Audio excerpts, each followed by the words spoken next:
Hello guys, welcome to my channel. तो आपको हमारे चैनल का नाम तो पता ही होगा, मॉडर्न इंडियन एजुकेशन। ठीक है, आप लाइक और सब्सक्राइब नहीं करते, प्लीज़ आपको नोटिफिकेशन मिलनी चाहिए नहीं। ठीक है, तो अभी हमारा नेक्स्ट ये लेक्चर 6 है। ठीक है, क्लास 10 का ग्रेविटेशन का लेक्चर नंबर 6 है। ठीक है, लेक्चर नंबर 6। ठीक है, लेक्चर नंबर 6। तो हमारा टॉपिक का नाम क्या है? Gravitational waves.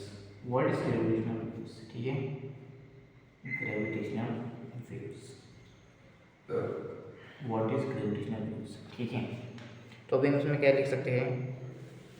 क्या होता है ग्रेविटेशनल वेव्स में? ये क्या होता है? Gravitational waves are ripples in, gravitational waves क्या होता है? क्या होता है आपको पता तो होगा। ग्रेविटेशनल वेव्स क्या होता है? Gravitational waves are ripples in space time. ठीक है, ग्रेविटेशनल वेव्स क्या होता है? What is gravitational waves? Gravitational waves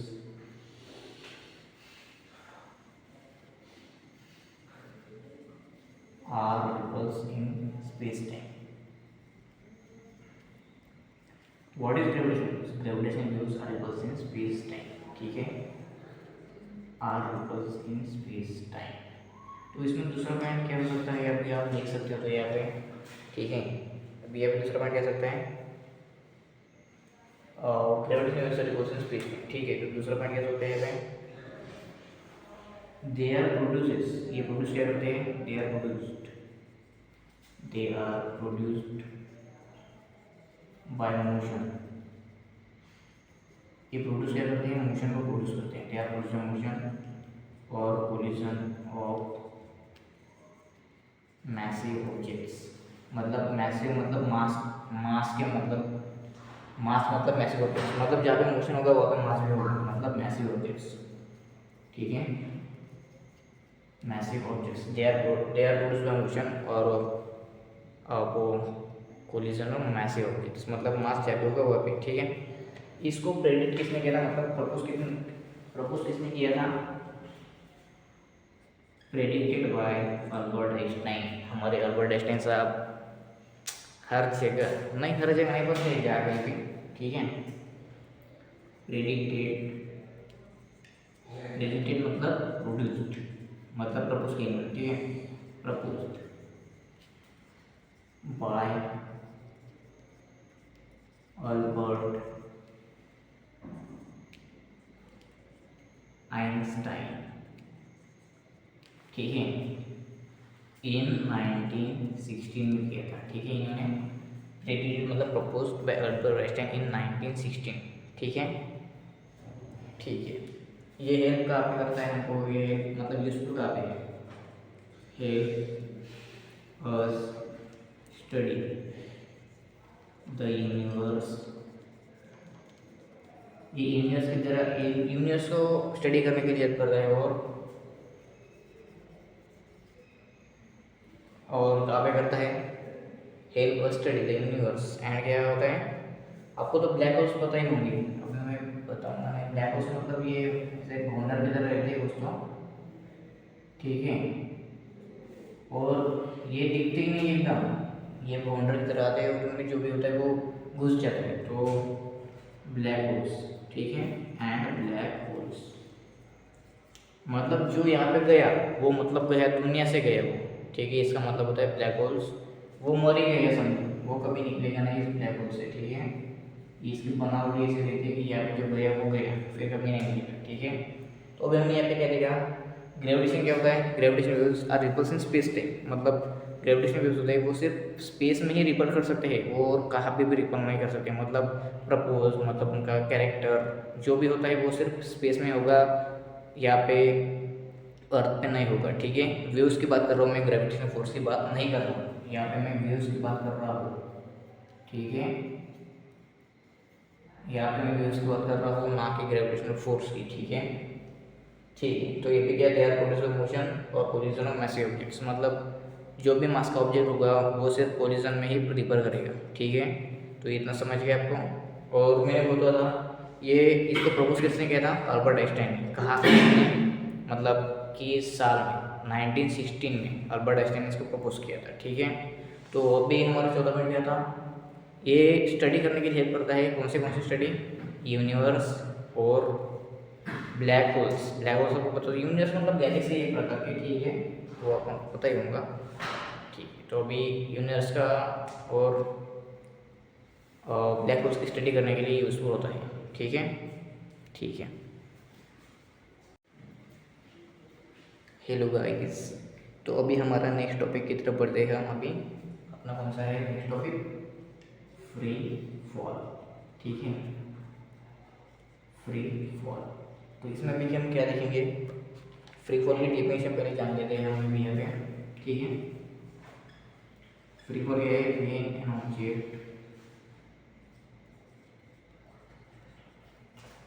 an object falls under the influence of gravity. When an object falls under the influence of gravity. When an object falls under the only influence of gravity. Only influence of gravity. ठीक है, तो अभी ये set यहाँ पे मतलब ये ripper कहाँ पे करता है? It is said to be an it is said to be करता है फ्री फॉल में। It is said to be an free fall, मतलब इसकी डेफिनेशन ही हो गई। ठीक है, कैसे आप देखिए, when object falls under the influence of gravity, only gravity की इन्फ्लुएंस में ये रिपर करता है, तभी ये फ्री फॉल होकर गिरता है। मतलब जो कोई भी ऑब्जेक्ट एकदम फ्रीली फॉलिंग होके नीचे गिरता है उसको हम क्या बोलते हैं? फ्री फॉल करते हैं। अभी मार्कर देखते हैं हम। अभी यहाँ पे ये जो मार्कर है मैंने इसको ऊपर फेंका, ठीक है, ठीक है। अभी अब ये देखिए, अब एकदम फ्रीली फॉल होकर नीचे गिरा है। अभी नहीं, यहाँ पे गिरा, यहाँ पे गिरा। क्यों? क्योंकि अर्थ है जो अपने सेंटर की तरफ हर ऑब्जेक्ट को अट्रैक्ट करता है, इसलिए जो कोई भी ऑब्जेक्ट है वो सिर्फ और सिर्फ नीचे ही गिरता है, वो कभी खड़ा नहीं होता। ठीक है, तो अभी आप यहाँ पे देख सकते हैं कि जो कोई भी ऑब्जेक्ट है वो एकदम फ्रीली फॉल होकर नीचे ही गिरता है। क्यों? क्योंकि जो कोई भी ऑब्जेक्ट है वो हमेशा फ्रीली फॉल होकर अर्थ के सेंटर की तरफ गिरता है। क्यों? क्योंकि मैंने आपको स्टार्टिंग में बताया था कि जो कोई भी अर्थ का ऑब्जेक्ट है वो अर्थ को अपने सेंटर की तरफ अट्रैक्ट करता है, इसलिए वो ऑब्जेक्ट हमेशा नीचे ही गिरता है। ठीक है, तो अभी यहाँ पे दूसरा पॉइंट क्या है?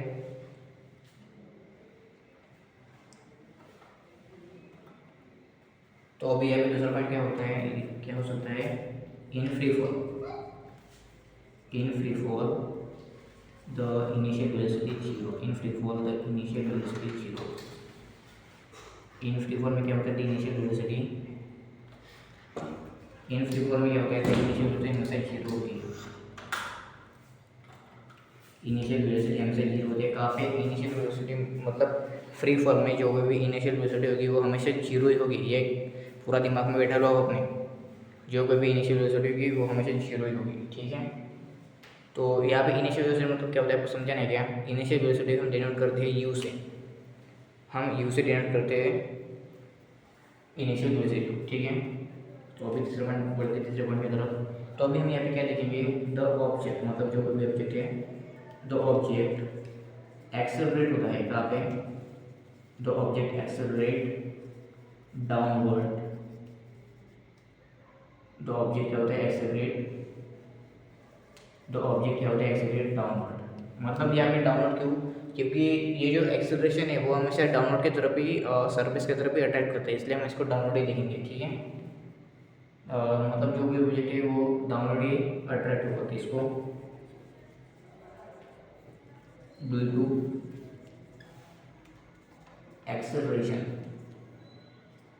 टू एक्सेलरेशन फ्रॉम कहाँ पे? फ्रॉम कहाँ पे होगा? फ्रॉम दी अर्थ। ठीक है, फ्रॉम दी अर्थ।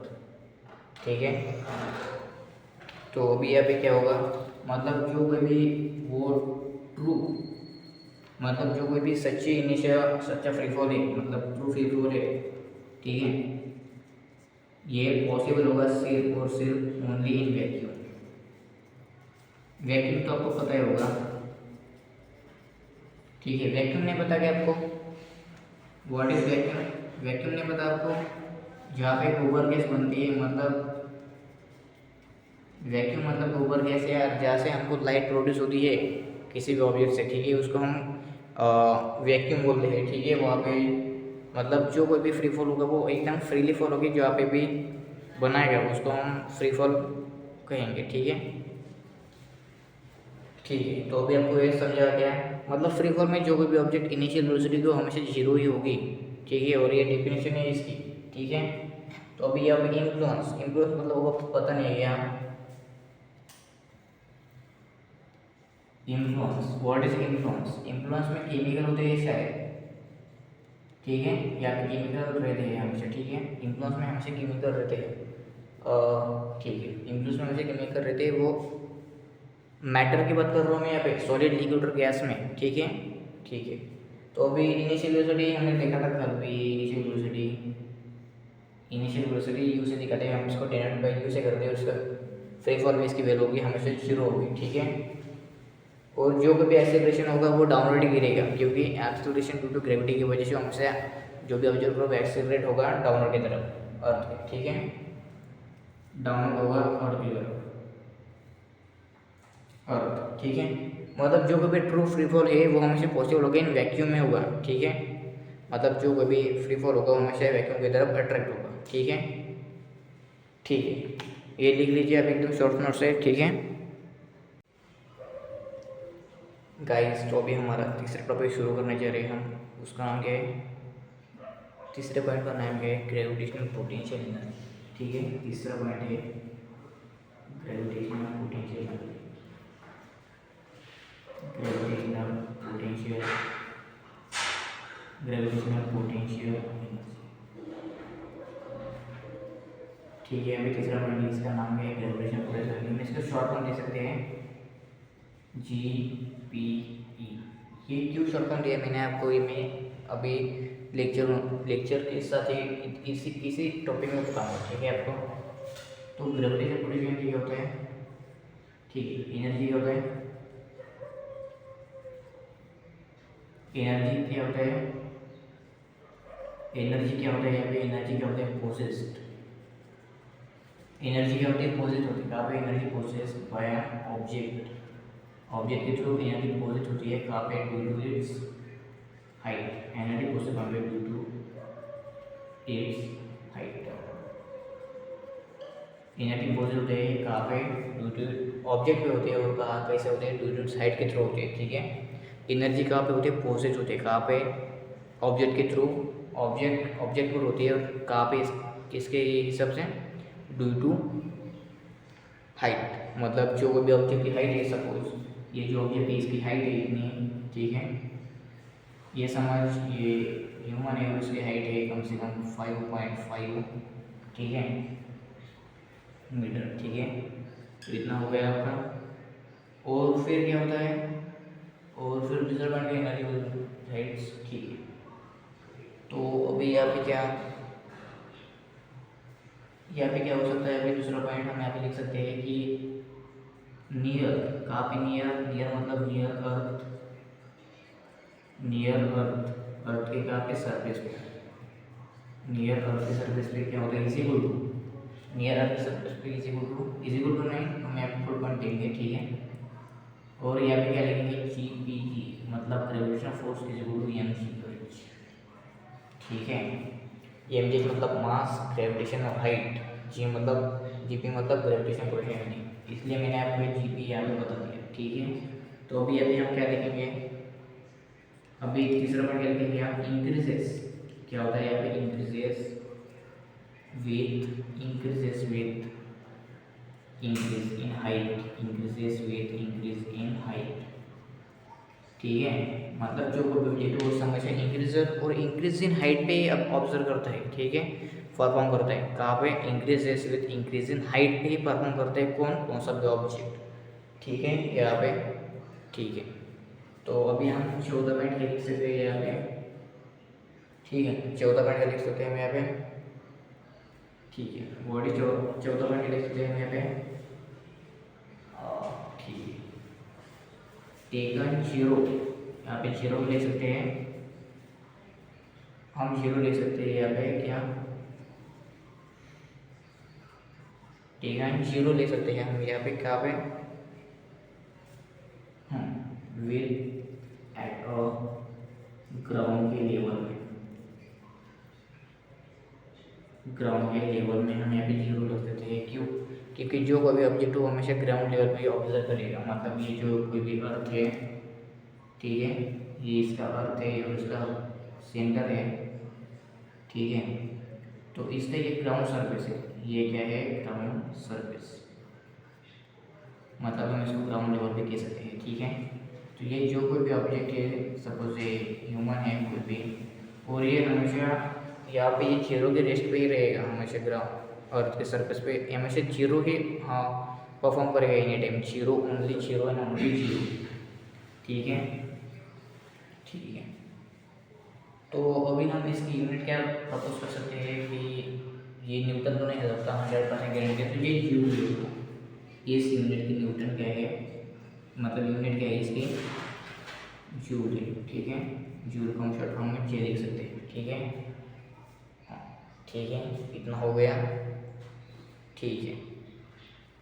तो अभी हम नेक्स्ट टॉपिक तरफ पढ़ेंगे। यहाँ पे आप एक शॉर्ट्स पॉइंट लिख लीजिए अभी जल्दी से, मैं साइड में हो जाता हूँ,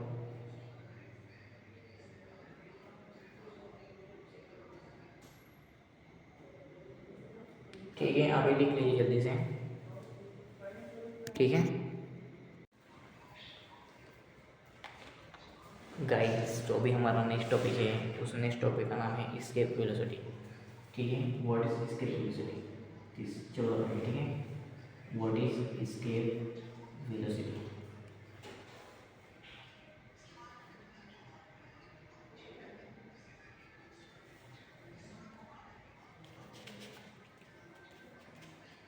व्हाट इज एस्केप वेलोसिटी? आपको पता नहीं होगा कि इसके दूसरे के बारे में पढ़ा ही नहीं होगा आपने, या फिर पढ़ा होगा तो याद नहीं होगा, ठीक है।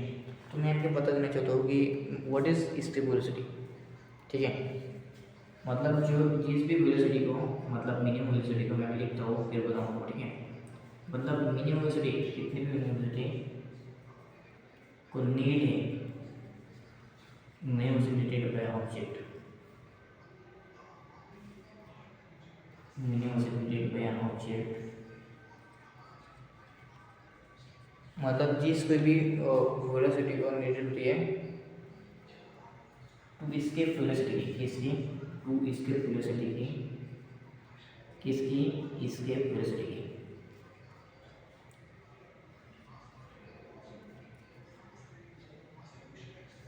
इसके वेलोसिटी की ड्यू टू अर्थ। क्या होता है? मतलब मिनिमम वेलोसिटी, मतलब जो भी वेलोसिटी को नीड होती है किसकी? इसके वेलोसिटी की, किसके थ्रू?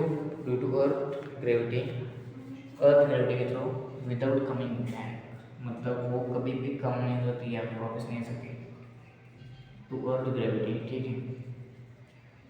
विदाउट, कहाँ पे? विदाउट,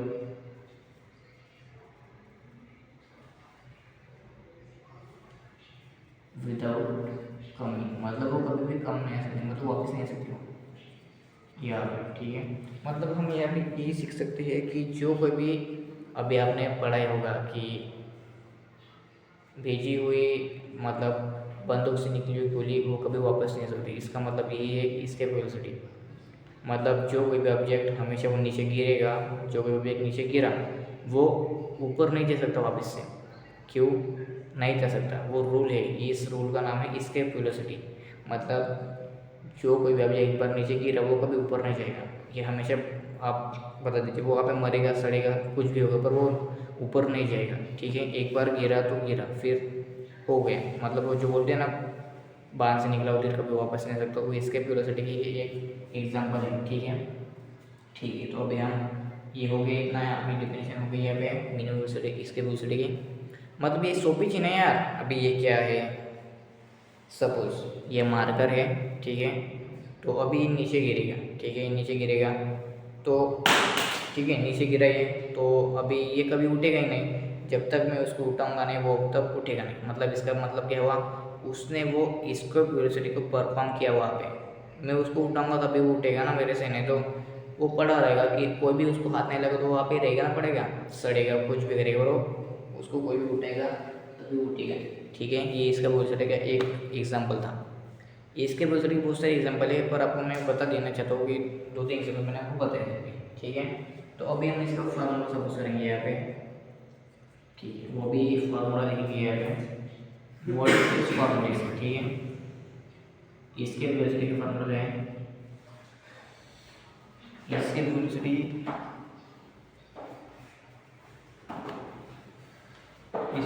का फार्मूला है।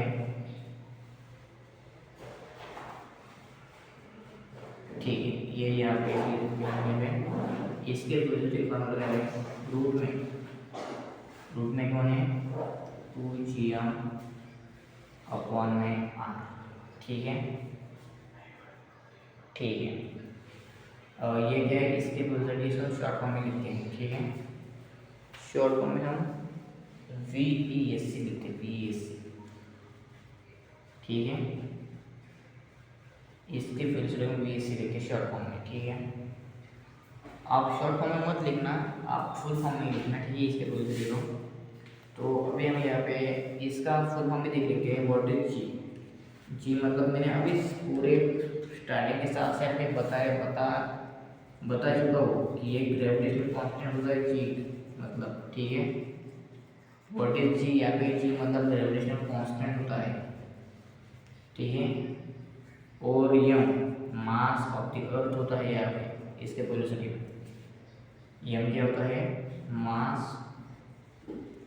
ऑफ द अर्थ होता है। आप हमेशा ये दिमाग में बैठा लो भाई, ये आपको लिखना पड़ेगा, तब भी आपको 1 मार्क मिलेगा, वरना आप भूल जाओ। सिर्फ 1 मार्क मिलेगा आपको, सिर्फ ये फार्मूला लिखने का, और ये लिखने का 1 मार्क मिलेगा पूरा। ठीक है, और आर क्या है, R what is R, R का फुल फॉर्म क्या है, रेडियस। आर का फुल फॉर्म क्या है, रेडियस होता है। किसका radius, radius of the earth. ठीक है, रेडियस ऑफ द अर्थ।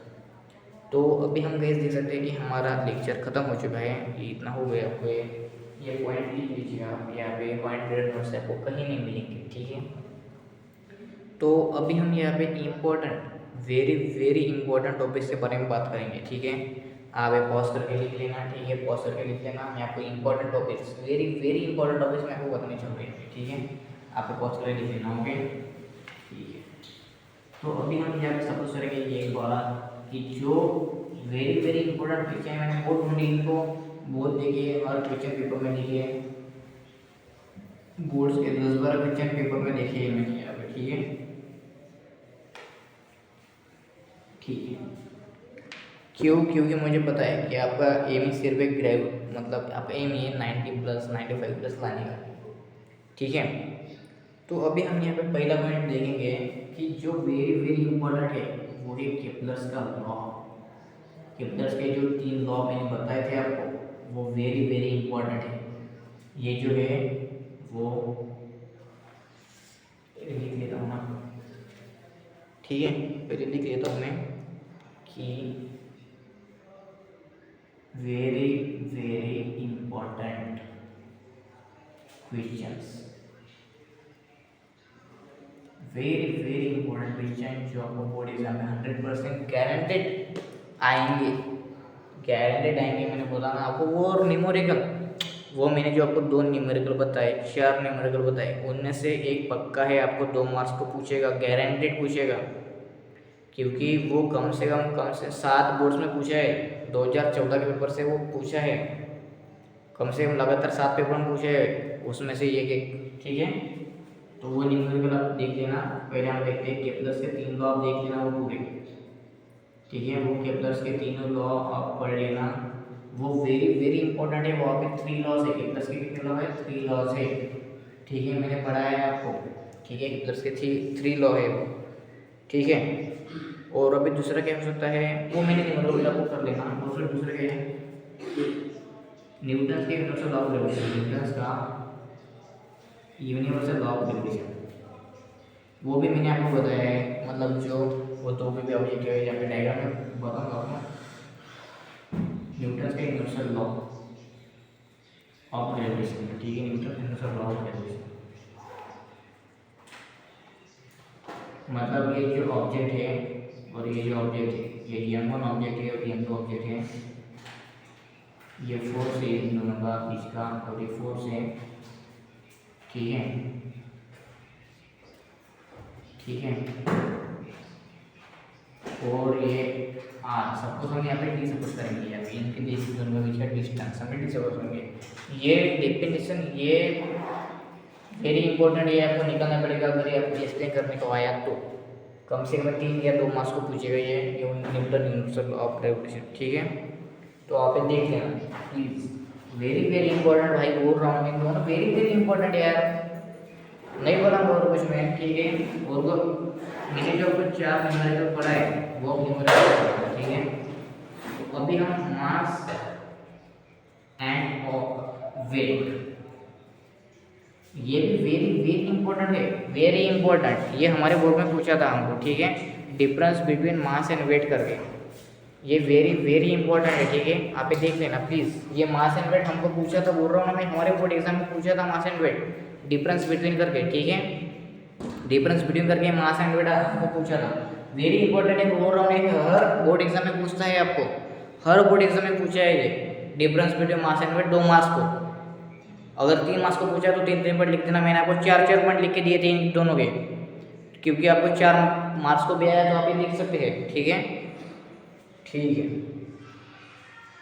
और अभी मैंने जो आपको बताया, मैंने अभी क्या बताया आपको इसके वेलोसिटी के बारे में, वो इसके वेलोसिटी के बारे में आपको सिर्फ और सिर्फ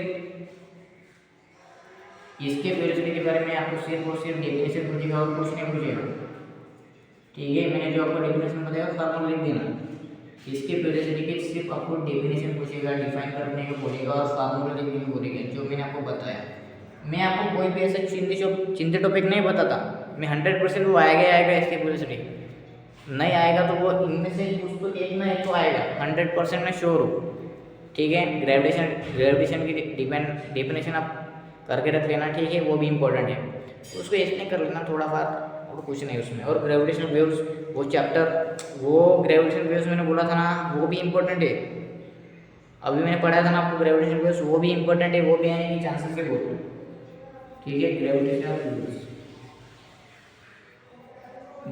वेव्स बहुत इम्पोर्टेंट है, वो आने के चांसेस है। अब ये ज़्यादा इम्पोर्टेंट नहीं है पर ये सब है।